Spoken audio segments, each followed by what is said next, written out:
I was diagnosed with ADHD 510 days ago. That was in July of 2024.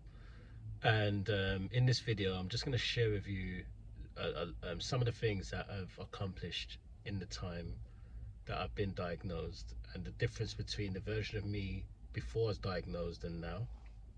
So it just gives you a really good perspective of what's possible for you if you just follow suit, just basically implement very similar things to what I'm doing. So yeah, hopefully, fingers crossed, this is some value for you, right? So first thing I'll say is that before my diagnosis, which came off the back of a meltdown that I had, I was an artist that grew my account to 100k followers on IG, as well as 100k on TikTok as well. And then I had another art account as well that was at 50k. So I had about I had a quarter of a mil followers, right, on as an artist. But I was working full time, and I've just been promoted as a manager. So it took me around. I'd been in the company for just over 10 years before I decided to go for the manager role, right? I'd always played very small in my life. Like I've always gone for minimum wage jobs. I think the most I've ever made in my entire life in terms of a salary was around 28 to 30k, which is when I was a manager. And anything before that was, yeah, it was in the lower part of the 20s, right? So it's like 20k a year, maybe less than that, right? So I've been really playing very, very small my whole life, right? I'm in my 40s now, right? And I found out in my 40s that I got diagnosed with ADHD after that meltdown. I went to therapy as I was expressing myself about some of the bottlenecks or the constraints that I was having, and just sharing like the trauma that I was going through. Um, she noticed a big pattern in some of the things that I mentioned might be connected to ADHD. So she advised me to go for an assessment because obviously she said that there's a thin line between it's a very thin line between trauma and ADHD. So it's best for you to go for assessment. So I went for the assessment, and of course I got diagnosed with ADHD, and I thought it was inattentive, but it was actually the combined type. So for me, knowing was a big deal for me because the inattentive part was the thing that I was focusing on the most of, like that was my problem, right? I thought that was the problem. Turns out that now that I'm diagnosed and I'm looking back, the actual big problem and the big bottleneck for me in my ADHD, undiagnosed ADHD itself, was the hyperactive side, right? The impulsive side. So me being combined obviously made a big difference in how I see myself. So I got to learn more about who I am, why I do things, how my brain operates in certain scenarios. I noticed that in some scenarios I'm fine, and other scenarios I'm just completely just like overwhelmed, overstimulated, just it could be the most simplest thing for someone else, but for me it's just like the biggest, like over the, like it's just so, like it felt so big for me, and it's something that's so big for someone else, it's just so little for me. It's like, 100,000 views, yeah, it's a piece of cake, just did this, like so there's certain things that I just was really good at, and people just like, how do you do that, man? And I'm like, man, it's easy, man. And I would explain it to them, but for them, it felt like, oh my god, so talented and all this stuff. I'm like, no, like straightforward. It's this. So like, I started to notice that, yeah, like it's because the way my brain's wired. There's just a certain way I approach life and certain scenarios, and I just have to, like, there could be a massive crisis happening, and I'm just calm as fuck. Like, these other people just fucking stressing out and panicking and shit. So like, yeah, like there's just a lot of things that I just noticed. There's a lot of pattern recognition taking place on my journey, just noticing the patterns. And what I decided to do is just lean into just the benefits of ADHD versus the things that people say that we lack, right? So there's always like this emphasis on what we lack, but there is a lot of things that we can benefit from if we focus on that instead. And we can't really focus on both of them at the same time. That's the thing. So if you're really extremely depressed and you're still in that depression or anxiety or whatever it is, whatever state you're in right now, is because you're holding on to that, and you have to attach yourself to another storyline, which you know, it's easier said than done, right? But for me, I just noticed that that was the thing. So like, I'll give you an example. So I used to always say, and even to this day I still say it, things that I don't want. So I'll do a statement that says don't want in it. And when you say a statement like that, there's a book that I could reference, which is a very good book. I definitely recommend, and I might actually use it as a book. I might do like a book study on it, on this channel. Um, don't quote me on it, but I'm definitely I'm reading the book, so I feel like, you know, all my notes from it. I think just what, you know, just share the notes with you, right? But basically, there's a powerful section in the book where it talks about the mirroring world, and it talks about your mirroring experience, uh, of whatever you're like whatever you're saying, right? So when I say I don't want something, I'm actually reinforcing that thing to happen. As crazy as it sounds, you feel like, oh yeah, you know, I don't want, like, it's like, but it's so powerful that you're like, just take don't out of that, and what does it say, right? So it amplifies the word, like the thing that you don't want, it amplifies the thing you don't want. The word you said, I don't want this to happen, and this, the thing that you say is this, is the thing that's going to amplify, right? So I'm sure you get the point.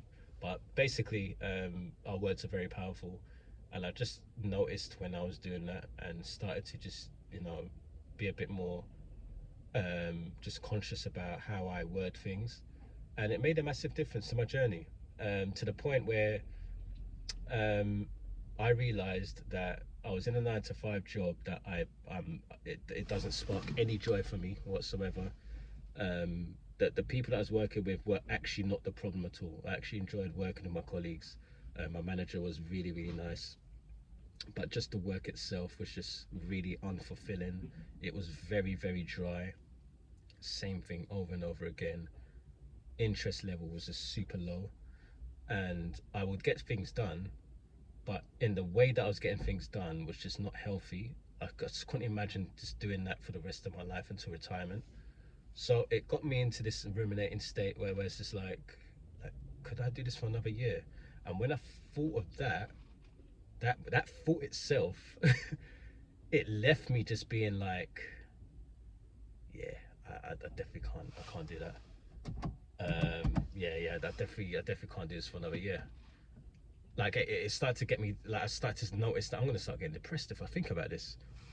I'll be on my commute, because I live outside the city, and we only had one car, right? So my partner's using the car in the morning, so I had to take the bus to the city.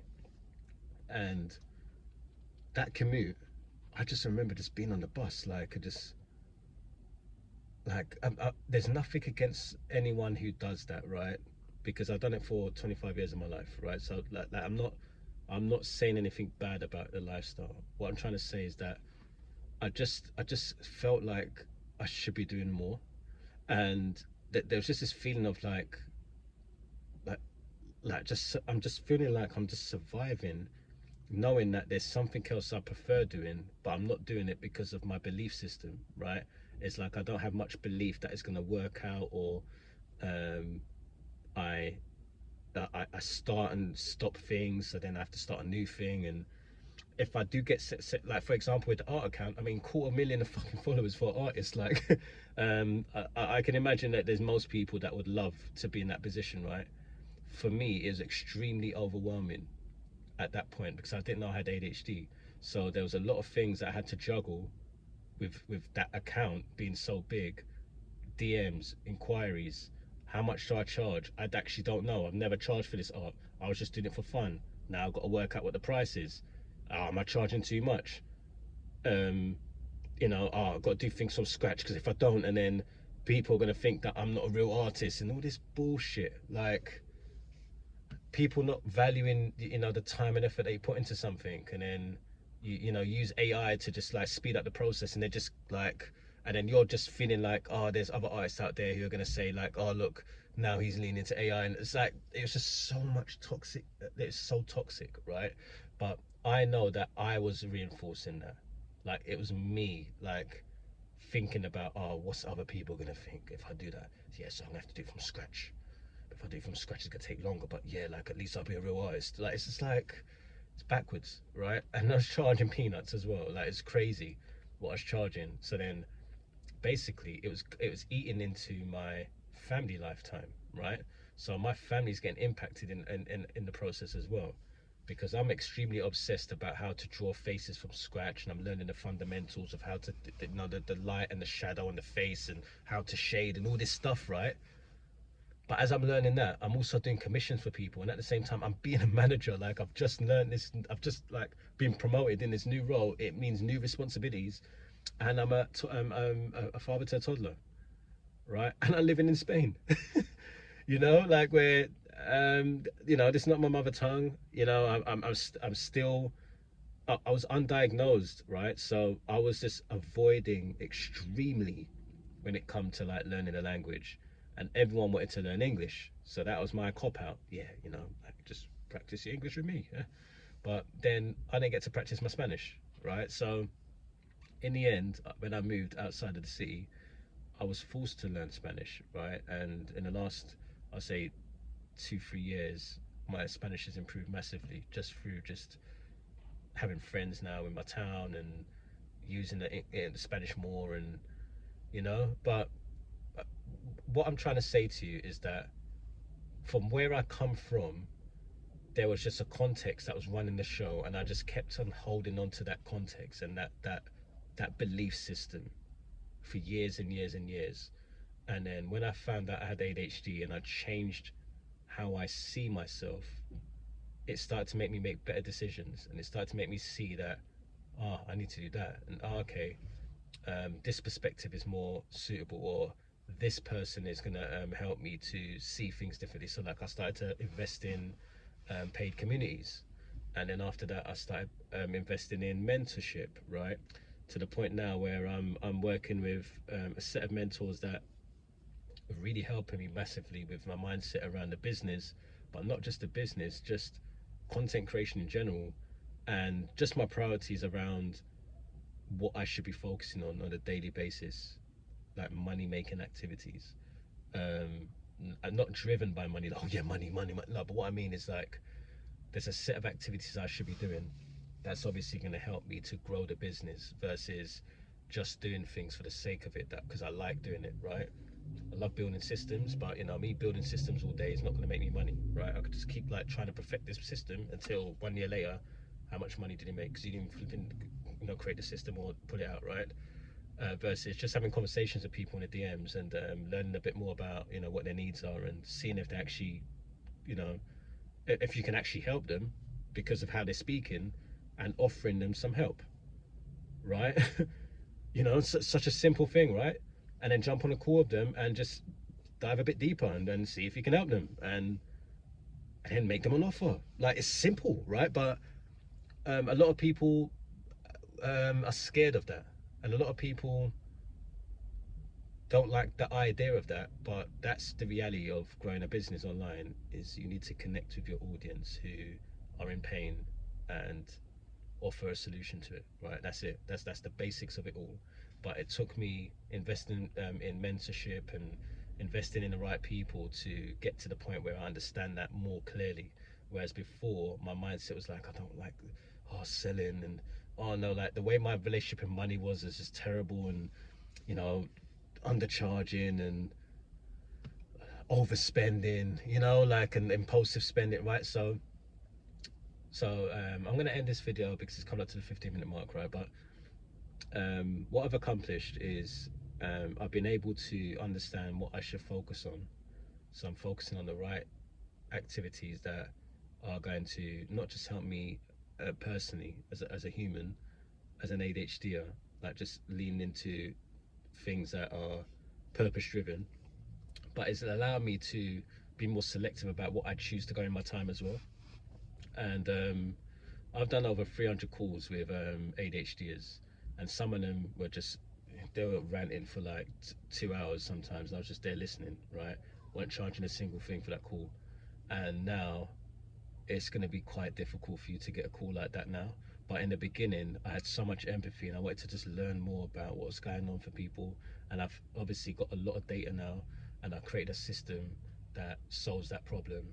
And now I'm just basically going to spend 11 days just keep my calendar like extremely open and being in those DMs, just speaking to people and finding out if there's someone that I could help, right? So the light's gone off. So yeah, um, so yeah, I'm at the stage now where I just understand how. So yeah, the battery's dying. So the battery's dying. So definitely have to finish this because obviously you won't be able to see me. But yeah, basically, long story short of it is that I know I need to focus on. I know I have a really great product because I've used it and it's got me this far in the journey.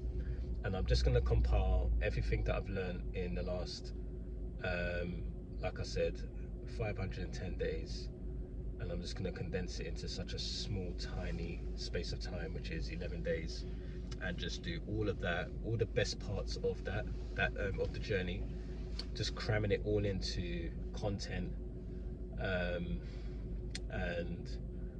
just spending all my day just doing all the things that actually worked and all the things that are gonna that basically help me to be in a better position for not just financially with my business and scale it, but also just be very consistent with content creation and speaking to the right people um, and living the life of my dreams, man. Like I'm living the life of my dreams right now, but it's just um, like what I'm understanding is there's a process I have to go through, which is taking things away from the journey. So I'm currently at the moment I'm decluttering my home, and I'm also decluttering my digital space as well.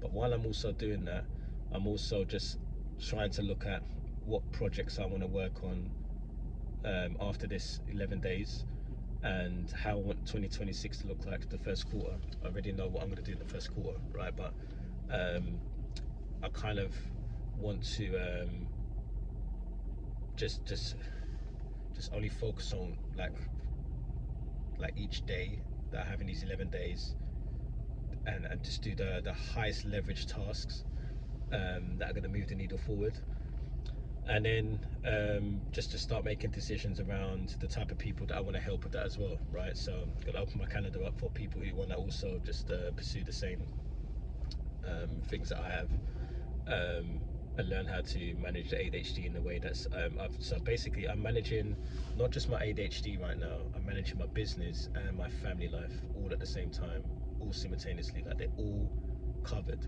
right? I'm not a perfect human being, right? I'm not here saying I'm perfect at everything, right? What I'm trying to say is that those areas are being nourished. There's a way that I'm approaching it with my ADHD, um, is not destroying them or making them more difficult and lots more friction, right? Whereas before, my ADHD was affecting my family life, it was affecting my business because of the amount of money I was spending for the business was just more than the profit, like stuff like that. Um, my ADHD sometimes will make me kill a lot of time, so I'll be working on something for 6 hours when I could have been doing something else for 6 hours. So like I'm now in control of all of that, and I'm just looking for people who kind of want to bear to do that as well, right?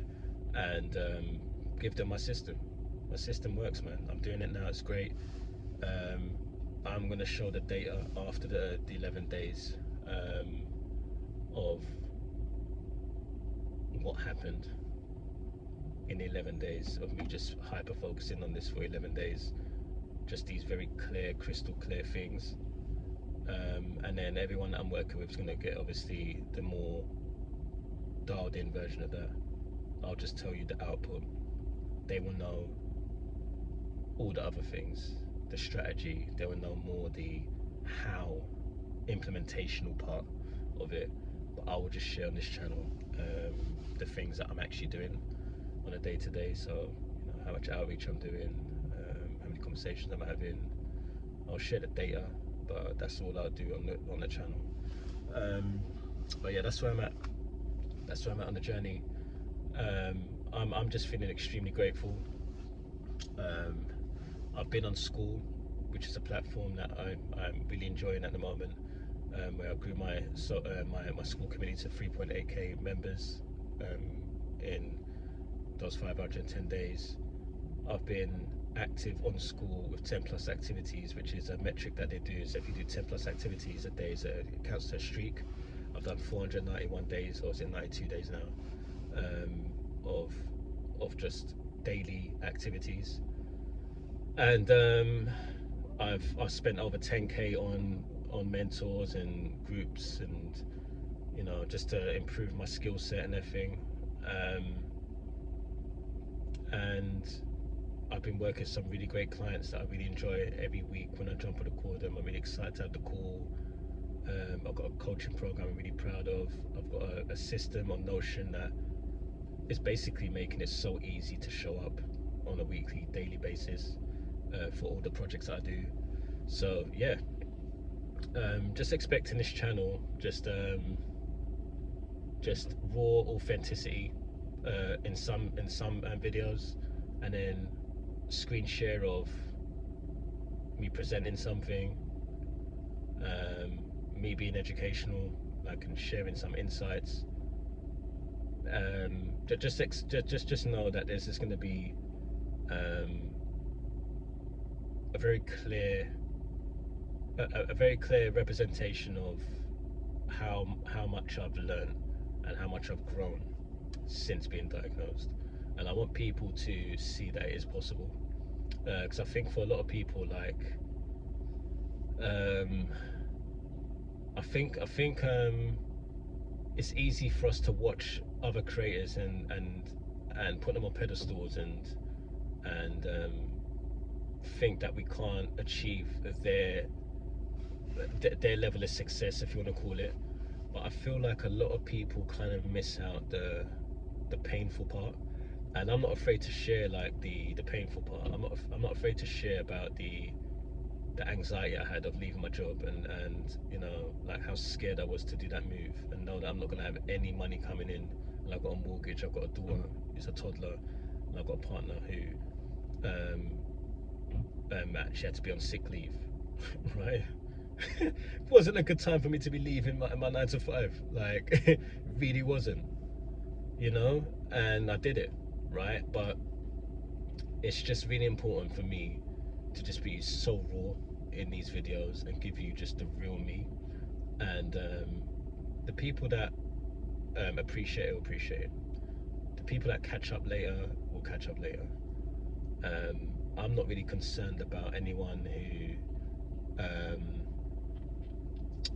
doesn't believe in what I'm doing right now.